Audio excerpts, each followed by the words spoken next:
Hello everyone, hope your day is going just great today. Welcome to the Film Insight channel. For today's video, we're going to cover some of the winners of Hell's Kitchen and reveal how they're doing today. So, sit back, relax, and without further ado, let's get right into the content, guys! Ramen Rock Harper. Appearing in the third season of the show, Ramen Rock Harper was seen as one of the friendlier and more compassionate contestants. Even though he did experience some emotional outbursts of anger, he was quickly able to reconcile with his teammates. Being able to keep a level head throughout all the challenges made Rock the most consistent chef of the season, making him a natural leader for the blue team. After several episodes of intense battle between the teams, Rock was named the winner of Hell's Kitchen by Chef Ramsay. Ramsay commented that Rock deserved to win Hell's Kitchen because he's a very confident cook and he's become a really good leader. He can motivate staff, he can create, all those qualities are not easy to find in one chef. Rock holds all of them. Following this triumphant appearance on the show, Rock won his own restaurant at the Green Valley Ranch Resort and Spa in Las Vegas. Not only this, but it came with a hefty salary of $250,000 a year, which is any chef's dream.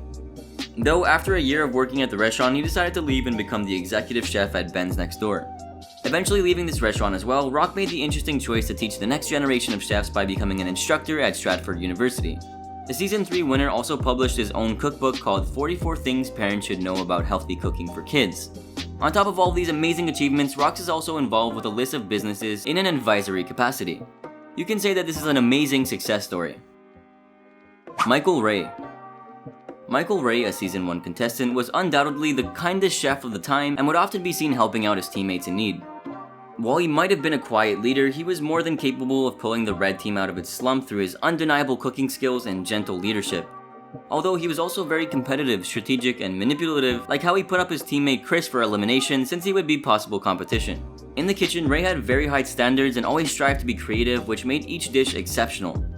Winning the final challenge, Ramsay commented that Michael deserved to win because his creativity and standards are simply on a higher level. Following his amazing success in the competition, Ray decided to decline the chance to work under Ramsay at London. Supposedly, he was going through some family troubles at the time, so that would most likely be why he rejected the offer. However, he didn't completely waste his time with the competition since he later became the head chef at the Standards restaurant in Los Angeles. With time, he decided to open a restaurant of his own called Tato, which did well, and another one called HK1, though this project failed because he was having financial issues. Ray also opened up a knife company called Skull and Cleavers, which did fairly well, and he taught some cooking classes. Sadly, the Season 1 winner's life took a turn for the worse when he had to face a number of hardships. Not only was he struggling with drugs and addiction, his wife left him and he lost his newborn child. At the moment, he's trying to reclaim his life and is running a GoFundMe campaign that you can donate to if you want to help him out. We hope he gets better. Dave Levy. If you already aren't seeing a pattern, Dave Levy, who appeared in the 6th season of the show, was considered a very nice guy who was easy to get along with. What made him so likable was his ability to lighten the tension throughout the competition with his humor. Early on in the competition, he sadly suffered from a fracture on his left wrist, but he persisted through regardless. Even with his mediocre performance during the challenges, he was one of the most consistent chefs with exceptional cooking skills. He was even nicknamed One-Armed Bandit by Ramsay for often delivering near-perfect services. Never using his disability as an excuse for messing up, he's considered to be better at doing many things alone with one arm than other chefs together doing one thing with two. During his stay on the show, he became friends with a lot of the teammates and had a little rivalry with a contestant named Kevin.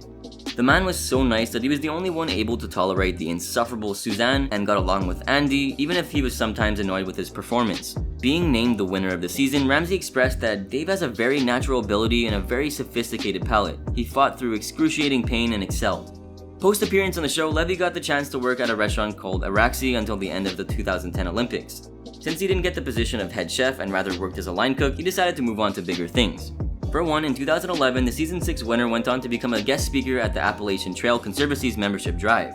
This is because he hiked 2,180 miles of the Appalachian Trail himself in 2005. However, 3 years later, he got into some trouble.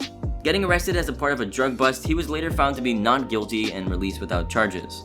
Today, he works as a baker at Mara's Chef Cafe and Bakery in Denville and uses some of his profits to support his sister's music career.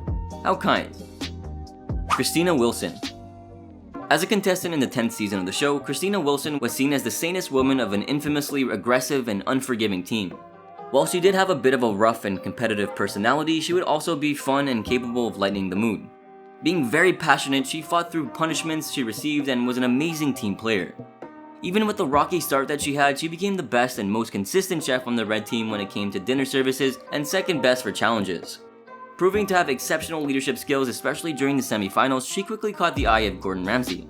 She seemingly got along with all of her tough as steel teammates and was even able to mend fences with Robin, who bullied her at the beginning of the competition. Though this doesn't mean that she wouldn't lash out when the other contestants were making constant mistakes.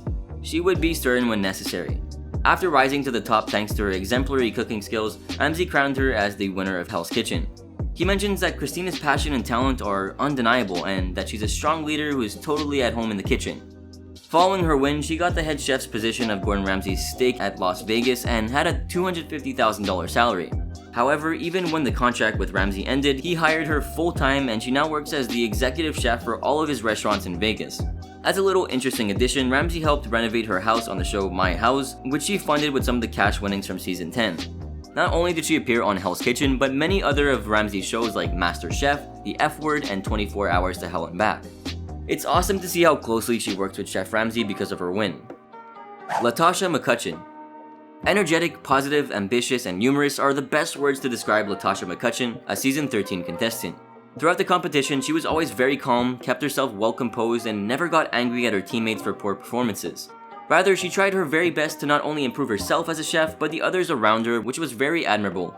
Very similarly, having a rough start like Christine Wilson, she went on to become one of the most consistent chefs in the show's history. What she excelled in was working at a quick pace in the kitchen, being a kind leader, and having the capability to take over stations when they were in need. As a result of these qualities, McCutcheon effortlessly won her way to the top, and she deserves nothing less. Being acknowledged by the famous Chef Ramsay, he expresses that Latasha has all the right ingredients to be a great chef.